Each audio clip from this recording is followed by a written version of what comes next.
안녕하십니까. 저는 고려시민행정사무소의 임현 행정사입니다.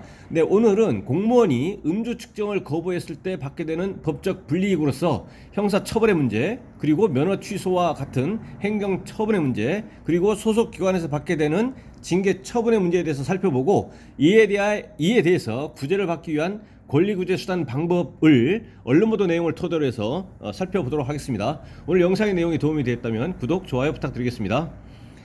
네, 먼저 제목을 보시면 음주 측정 거부한 대구 동구청 과장 정직 3개월 중징계라고 되어 있습니다.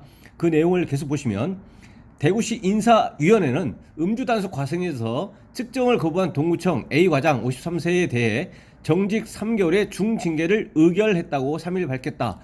대구시 인사위원회에서 정직 3개월의 중징계를 의결한 것이고 동구청 소속이기 때문에 동구청장이 중징계 의결 요구를 한 겁니다. 그래서 이 중징계 의결에 따라서 다시 동구청장이 징계 처분을 이제 하게 됩니다. 5급 이상 사무관의 징계는 대구시 징계위원회, 관할 구청 징계위원회가 아니라 상급 기관인 대구시 징계위원회에서 징계 수위를 결정한다. 공무원 징계는 파면, 해임, 강등, 정직 이와 같은 중징계가 있고 감봉, 견책 등 경징계가 있다라는 겁니다. 정직 3개월의 처분을 받았기 때문에 이제 중징계를 받은 겁니다. 대구시 음주운전 사건 징계 세부 처리 기준에 따르면 음주 측정을 거부한 공무원에 대해선 최초 적발 시 신분을 밝힐 경우에는 정직 3개월을, 신분을 속이면 강등 처분을 내리고 있다. 정직 처분을 받은 A씨는 지난 1일부터 출근하지 않았고 업무는 선임 팀장이 대리하고 있다. 공무원에 대한 음주운전 징계는 다음 달 1회 적발에도 공직에서 퇴출할 수 있도록 강화된다.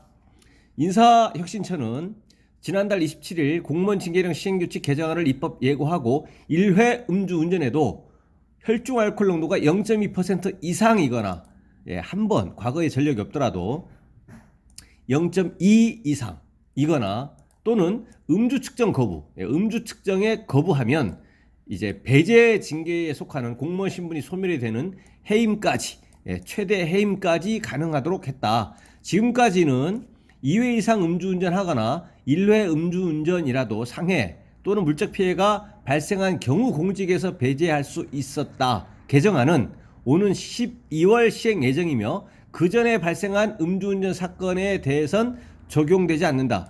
음주운전 1회라고 하더라도 0.2% 이상 또는 측정 거부의 경우에는 최대 해임까지 되는데 여기서 시행하는 그 시행 일과와 관련해서 12월부터 시행이 되는데 여기서 음주운전 횟수라든가 이런 것들은 그 전에 발생한 것은 이제 적용되지 않는다는 얘기죠. 그러니까 소급표가 인정되지 아니하고 왜냐하면 이 소급표를 해버리면 과거에 그와 같은 일이 발생했을 경우에 소급표를 받아가지고 그 적용을 받아버리면 이제 공직에서 박탈될 수가 있기 때문에 이 시행된 이후에 발생한 건에 대해서만 새로운 징계 사유든 적용이 된다는 거죠. 인사혁신처는 공무원의 음주운전은 공직 전체에 대한 국민 신뢰를 무너뜨리는 중대 비위만큼 강력한 처벌이 필요하다며 음주운전에 대한 공직 내 경각심이 한층 높아질 것으로 예상된다고 밝혔다라고 되어 있는데요. 일단은 여기서 이 동구청 이 과장에 대해서는 일단은 징계는 정직 3개월의 중징계가 의결이 됐고 이제 절차를 거쳐서 징계 처분을 받게 되면 징계 처분의 법적 효력은 징계 처분 사유 설명서라는 것을 이제 송달받거나 또는 직접 교부를 받게 됩니다. 그래서 그거를 이제 수취하게 되면 징계 처분의 법적 효력이 발생하고 또 이에 대해서 불복 구제를 받기 위해서는 이제 바로 소송 절차를 거치지 못하고 이 소청 심사를 먼저 해야 됩니다. 소청 심사는 법적 그 성격이 특별 행정심판으로서의 성격을 가지고 있습니다. 그리고 여기서는 행정심판 전체주의가 여기서는 적용이 되기 때문에 바로 소송하지 못하고 바로 반드시 그 전에 소청심사를 먼저 거쳐야만 됩니다. 그래서 소청심사 결과 만족할 만한 그런 결과가 아니다 또는 인정하지 못하겠다라고 한다면 그때 비로소 그에 불복해서 소송 1심, 2심, 3심 대법원까지 행정소송 할 수 있다는 거죠. 그래서 징계처분에 불복 구제할 수 있는 권리 구제 수단 방법은 소청심사 그리고 그 이후에 소송이 있다라는 겁니다. 그리고 형사처벌의 문제. 측정 거부의 경우에는 일반적으로 한 50이 아니라 500에서 1000만 원, 500에서 1000만 원 정도의 벌금형을 받거나 또는 예외적으로 공판 절차를 거쳐서 이제 법원에 출석해서 재판을 받는 거죠. 판사 나오고 검사 나오고 얼굴 보고 재판 받아서 징역형의 집행유예를 선고를 받는 경우도 예외적으로 있고요.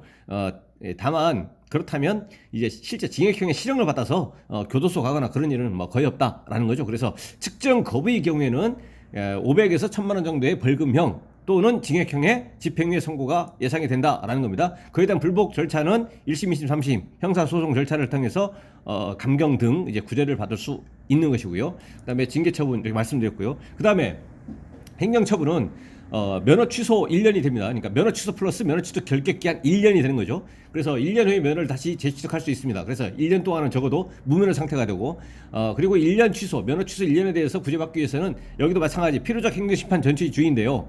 바로 행정소송 안 되고 행정심판을 먼저 거쳐야만 됩니다. 그래서 행정심판을 거치고 그다음에 구제가 안 되면 행정소송 1심, 2심, 3심 대법원까지 이 모든 책임을 각각 다 부담해야 되는 거죠. 행위자가. 그러니까 형사처벌의 문제, 다음에 그 면허 취소 문제, 그다음에 징계 책임 이런 것들 전부 다 부담해야 되는 겁니다. 그리고 면허 취소에 대해서도 행정심판이나 소송할 수 있다고 아까 말씀드렸지만 구제 가능성은 이 측정 거부를 함에 있어서 정당한 사유, 측정 거부를 함에 있어서 정당한 사유가 존재하지 않는 이상 구제받기는 지극히 희박하다라는 겁니다. 네, 그래서 오늘은 음주 측정을 거부하게 됐을 때 공무원이 운전자가 공무원인 겁니다. 했을 때 받게 되는 법적 불이익인 형사처벌, 그다음에 면허 취소 같은 행정처분 그리고 소속기관에서 받게 되는 징계 책임에 대해서 살펴봤습니다. 네, 오늘 영상의 내용에 대해서 질문 있으시면 댓글 남겨주시고요. 그러면은 댓글이나 별도의 영상으로 답변 드리겠습니다. 네, 오늘 영상의 내용이 도움이 되었다면 구독, 좋아요 부탁드리겠습니다. 네, 감사합니다.